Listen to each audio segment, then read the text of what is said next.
Colossus of Rhodes was not as we learned. There was supposedly a huge ancient statue.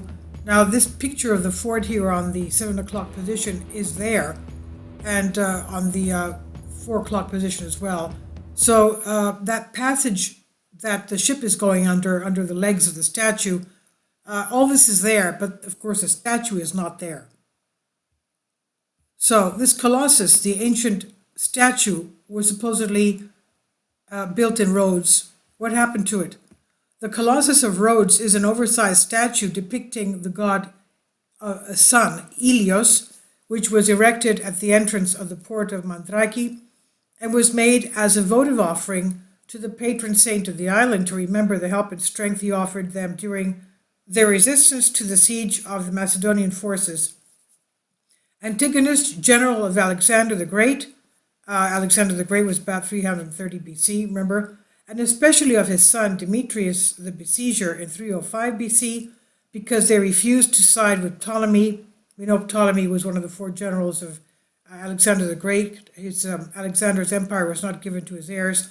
It was given to the generals. Ptolemy took the area of Egypt.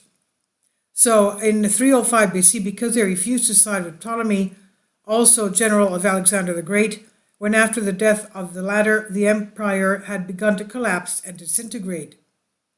What made Demetrius stop his siege was not only the bravery of the Rhodians, but also the fact that even their slaves climbed the walls and became worthy comrades in arms. The siege could not help but admire what he saw, so much so that every siege machine stopped as a sign of honor and handshake to the bravery and youth of these men.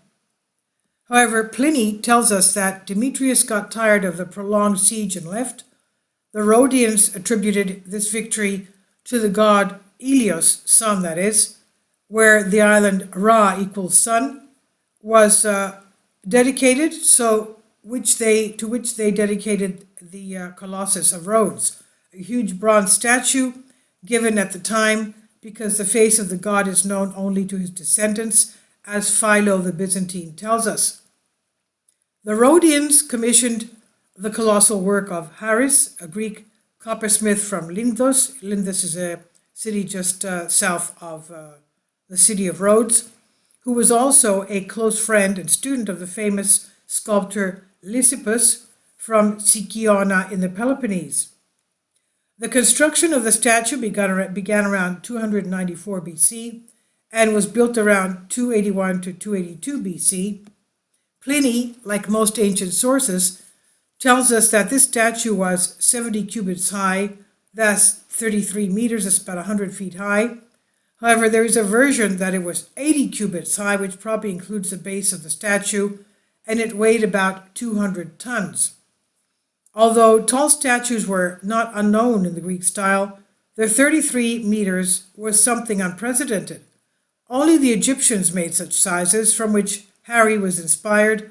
Besides, Rhodes and Egypt were already very closely connected at that time. According to the narration of Philo of Byzantium, the artist spent 500 talents of copper and 300 iron for his work.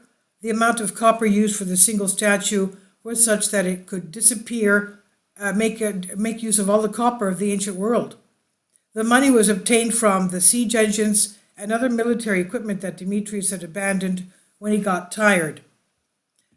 Philon tells us that the parts that made up the Colossus were molded individually and altogether, then formed to form the Colossus.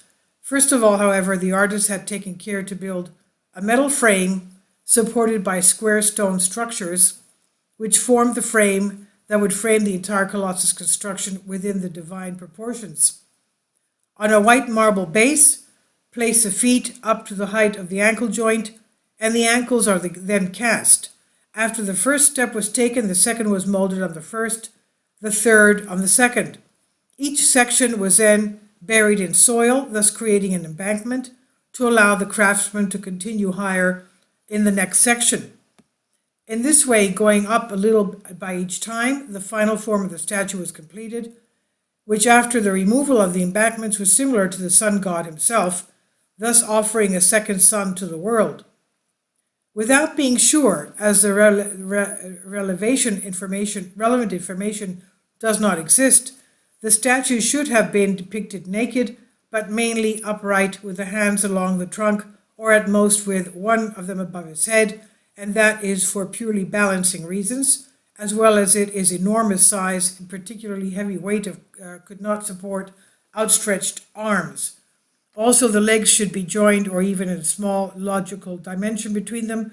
It would be almost reminiscent of the Statue of Liberty in the United States, which probably inspired by the Illuminator Apollo or the Colossus of Rhodes itself. The version that the legs of the statue were open with one foot at one end and the other at the other end of the port entrance for ships to pass under, and which was first expressed by the Italian pilgrim named Di Martoni, who visited Rhodes in 1394 to 1395, cannot stand, as the opening of the legs would exceed 400 meters. If such a thing happened, he would immediately cancel out all the grace, glamour, and beauty from the depicted god. However, this view, like the one that kept the torch burning, was widespread in the Middle Ages and reaches to the present day. Based on its height, the correct dimension of the legs should be about 20 meters, but very small for port entrance.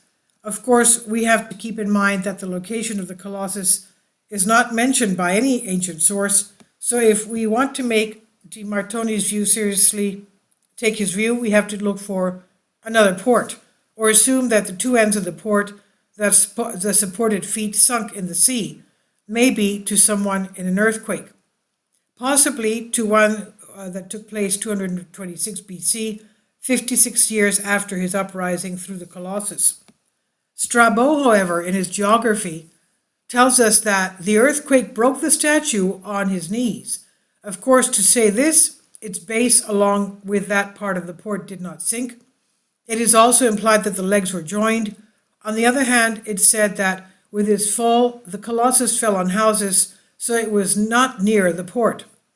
The most suitable area, perhaps, among others that have been proposed, is that the statue is located near where the Temple of the Knights was later built, which is dedicated to St. John of Colossus, an adjective, after all, which in the Middle Ages characterized almost the whole city of Rhodes. Nearby, moreover, inscriptions have been found that indicate or indirectly testify to the sanctuary temple of the sun god.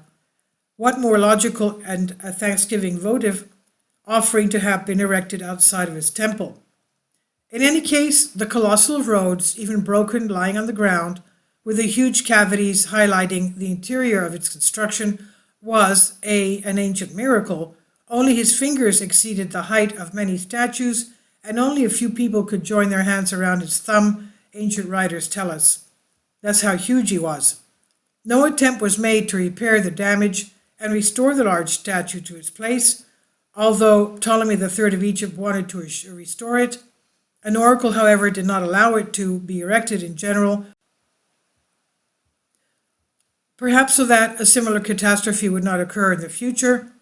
Thus, almost a millennium passed until after the conquest of the island by the nomadic and predatory people of the northwest, the Saracens of Arabia, from the Arabic world, Saraka meaning robber, in 657 AD. The king sold his pieces as metal, when they ended up in the hands of those from Emesa, when their fate is unknown. It's said that about 990 camels were needed to transport all this metal, almost 1,000 camels. Colossus originally meant simply a statue. After the construction of the sun god, it prevailed to characterize everything oversized and giant as cyclopean. Nowadays, studies are being done for the construction of a modern Colossus. This I've translated for you from a Greek article. Please leave your comments, and thank you for your support. Kindly support my Patreon account. The daily posts are 5 videos daily, and they are totally different from what I have on my YouTube channel. Thank you so much for your support, and that you find all my content so interesting. You'll find the Patreon account details in the description box below.